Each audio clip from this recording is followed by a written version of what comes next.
Hi guys, we are going to finish reading up chapter 3 of The Lightning Thief. So we read half of it yesterday and now we're going to finish it off. When we left off, our characters, Percy had just came back and was with his mom and Smelly Gabe, and they were about to head to Montauk to go to the beach, just him and his mom. So let's go ahead and pick up where we left off. I'm on page 36. An hour later, we were ready to leave. Gabe took a break from his poker game long enough to watch me lug my mom's bags to the car. He kept griping and groaning, or griping and groaning about losing her cooking, and more important, his '78 Camaro for the whole weekend. Not a scratch on this car, brain boy, he warned me as I loaded the last bag. Not one little scratch. Like I'd be the one driving. I was 12, but that didn't matter to Gabe. If a seagull so much as pooped on his paint job, he'd find a way to blame me. Watching him lumber back toward the apartment building, I got so mad, I did something I can't explain. As Gabe reached the doorway, I made a hand gesture I'd seen Grover make on the bus, a sort of warding off evil gesture. I clawed the hand over my heart, then a shoving movement toward Gabe. The screen door slammed shut so hard it whacked him in the butt and sent him flying up the staircase, as if he'd been shot from a cannon. Maybe it was just the wind or some freak accident with the hinges, but I didn't stay long enough to find out. I got in the Camaro and told my mom to step on it. Our rental cabin was on the South Shore, way out at the tip of Long Island. It was a little pastel box with faded curtains, half sunken into dunes. There was always sand in the sheets and spiders in the cabinets, and most of the time the sea was too cold to swim in. I loved the place. We'd been going there since I was a baby. My mom had been going even longer. She never exactly said, but I knew why the beach was special to her. It was the place where she met my dad. As we got closer to Montauk, she seemed to grow younger, years of worry and disappearing from her face. Her eyes turned the color of the sea. We got there at sunset, opened all the cabin's windows, and went through our usual cleaning routine. We walked on the beach, fed blue corn chips to the seagulls, and munched on blue jelly beans, blue saltwater taffy, and other free samples my mom had brought from work. I guess I should explain the blue food. See, Gabe had once told my mom there was no such thing. They had this fight, which seemed like a really small thing at the time, but ever since my mom went out of her way to eat blue. She baked blue birthday cakes. She mixed blueberry smoothies. She bought blue corn tortilla chips and brought home blue candy from the shop. This, along with keeping her maiden name, Jackson, rather than calling herself Miss Ugliano, was proof that she wasn't totally suckered by Gabe. She did have a rebellious streak, like me. When it got dark, we made a fire. We roasted hot dogs and marshmallows. Mom told me stories about when she was a kid, back before her parents died in the plane crash. She told me about the book she wanted to write someday, when she had enough money to quit the candy shop. Eventually, I got up the nerve to ask her about what was always on my mind whenever we came to Montauk.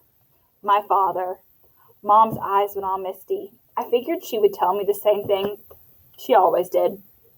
But I never got tired of hearing them. He was kind, Percy, she said. Tall, handsome, and powerful. But gentle, too. You have his black hair, you know, and his green eyes. My mom fished a blue jelly bean out of her candy bag. I wish he could see you, Percy. He would be so proud. I wondered how she could say that. What was so great about me? A dyslexic, hyperactive boy with a D+ report card. Kicked out of school for the 6th time in 6 years. How old was I asked. I mean, when he left.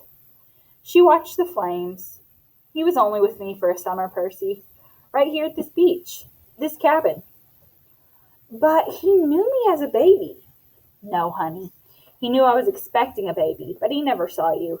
He had to leave before you were born. I tried to square that with the fact that I seemed to remember something about my father. A warm glow. A smile. I had always assumed he knew me as a baby. My mom had never said that outright, but still, I felt it must be true. Now to be told he'd never seen me? I felt angry at my father. Maybe it was stupid, but I resented him for not going on that ocean voyage, for not having the guts to marry my mom. He left us, and now we're stuck with smelly Gabe. Are you going to send me away again? I asked her, to another boarding school. She pulled a marshmallow from the fire. I don't know, honey. Her voice was heavy. I think, I think we'll have to do something. Because you don't want me around? I regretted the words as soon as they were out. My mom's eyes welled with tears. She took my hand, squeezed it tight. Oh, Percy, no. I have to, honey. For your own good, I have to send you away. Her words reminded me of what Mr. Brunner had said, that it was best for me to leave Yancey. Because I'm not normal, I said. You say that as if it's a bad thing, Percy, but you don't realize how important you are. I thought Yancey would be good. I thought Yancey Academy would be far enough away. I thought you'd finally be safe. Safe from what? She met my eyes, and the flood of memories came back to me. All the weird, scary things that ever happened to me, some of which I tried to forget. During third grade, a man in a black trench coat had stalked me on the playground. When the teachers threatened to call the police, he went away growling. Oh, gosh, I'm sorry, I keep yawning. But no one believed me when I told them that under his broad-brimmed hat, the man only had one eye, right in the middle of his head. Before that, a really early memory, I was in preschool, and a teacher accidentally put me down for a nap in a cot that a snake had slithered into. My mom screamed when she came to pick me up and found me playing with a limp, scaly rope. I somehow managed to strangle to death with my meaty toddler hands. In every single school, something creepy had happened, something unsafe, and I was forced to move. I know I should tell my mom about the old ladies at the fruit stand and Mrs. Dodds in the art museum, about my weird hallucination that I'd sliced my math teacher into dust with a sword, but I couldn't make myself tell her. I had a strange feeling the news would end our Montauk. The news would end our trip to Montauk, and I didn't want that. I've tried to keep you as close to me as I could, my mom said. They told me that it was a mistake, but there's only one other option, Percy, the place your father wanted to send you, and I just can't stand to do it. My father wanted me to go to a special school? Not a school, she said softly, a summer camp. My head was spinning. Why would my dad, who hadn't even stayed around long enough to see me born, talk to my mom about a summer camp? And if it was so important, why hadn't she ever mentioned it before? I'm sorry, Percy, she said, seeing the look in my eyes, but I can't talk about it. I couldn't send you to that place. It might mean saying goodbye to you for good.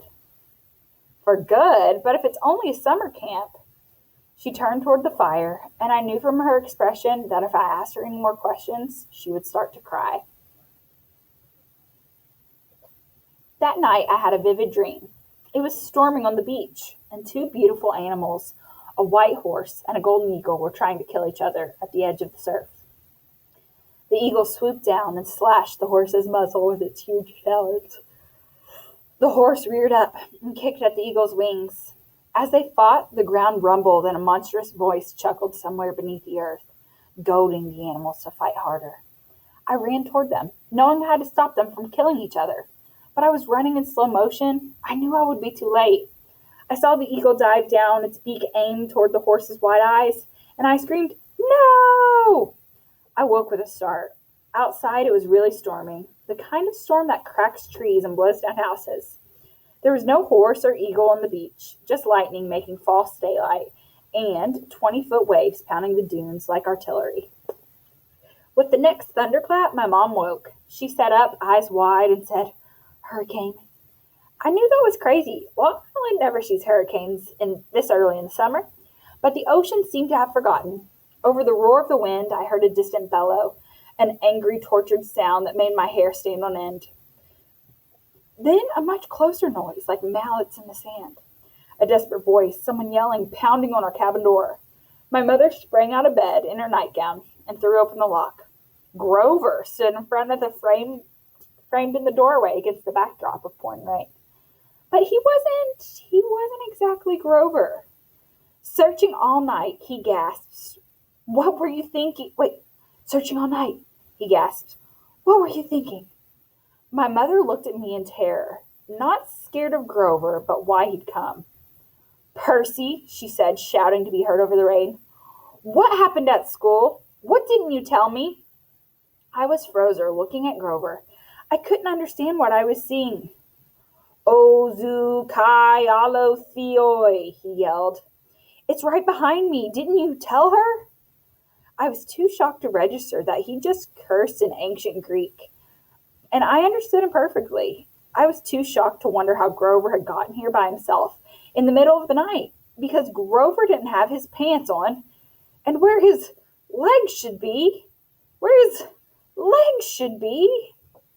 My mom looked at me sternly and talked in a tone she never used before. Percy, tell me now.